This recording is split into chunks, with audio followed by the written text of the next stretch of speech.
heard of the law of navigation? It's a crucial principle for any leader. And the law of navigation is understanding that guiding others is a core responsibility of leaders. See, leaders aren't just decision makers. They're navigators steering the ship, and it starts with a clear vision, knowing where you're going and how to get there.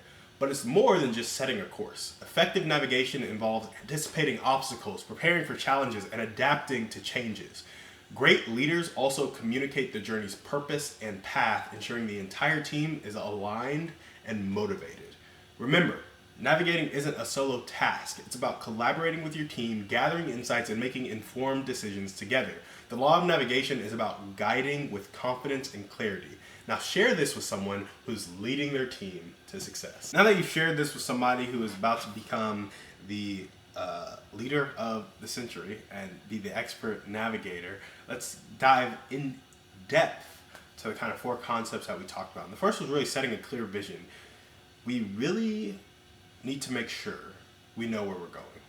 And that's in life, that's in business, that's in fitness, that's in finance. Wherever we're going, we need to have a clear vision at all times so that we can effectively communicate that to our team and that it stays consistent. And of course, the tactics and the strategies we're doing to get to the vision can change, but the vision should be the same.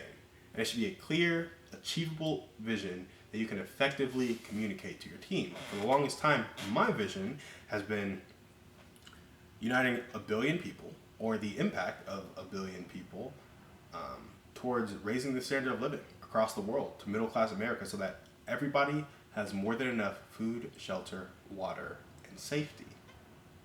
That's my vision, to get everybody more than enough food, shelter, water, and safety. And to do that, I started with rallying 1 billion people. Now it's more like a group of 800,000 entrepreneurs that can put $1 million a year into a foundation. So then we would have 800 billion a year going into a foundation, which would be more than enough money to rally people around it. So setting a clear vision in that sense is key.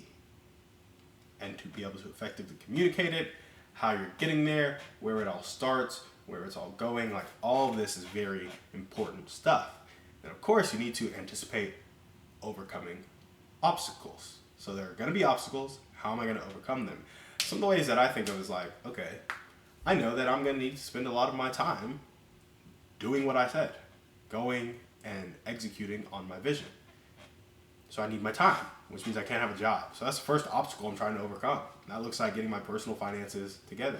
Second obstacle is like, I know I'm going to need to rally people behind a concept.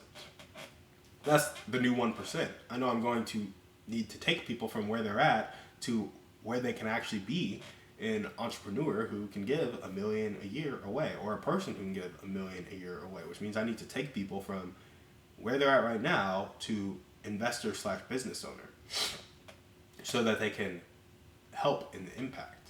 And so that's why I have the free courses. That's why I have the $50 mastermind. That's why I have the community investing, because risk and business can be scary. So how can we mitigate that? How can we do this together? How can we build community? At the same time, community investing gets 4 more people to 6 more people in on it as opposed to 1. I'm not trying to make 1 sale. I'm trying to get 800,000 people.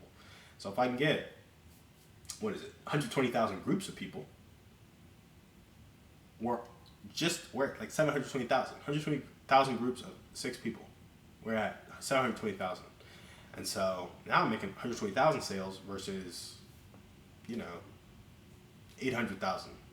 It's much easier to keep people and hold them accountable when they're building bonds and intertwining life outside of just the money aspect of stuff. So you got to anticipate and overcome those obstacles. That's why I built out the funnel, because I knew I was going to have to take people from where they are to an entrepreneur, investor, business owner that can invest $1 million a year.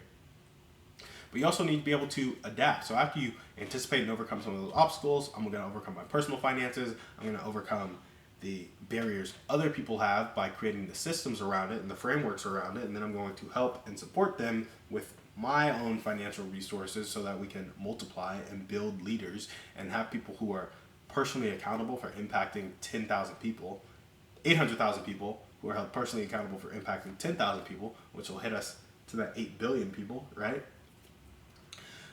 Once I anticipate all those obstacles, which of course there will be more to come, but we're starting where we're starting, you need to be able to adapt. And the adaptability is the flexibility in decision making and how to adapt strategies in response to changing circumstances. So, of course, I've envisioned the obstacles that I can see. But once my personal finances are done, and once this funnel starts to work, maybe there's some obstacles that I haven't accounted for. In fact, I can guarantee you there are. And when that comes, I will need to be flexible and adapt in my leadership to the changing circumstances so that we can still execute the vision.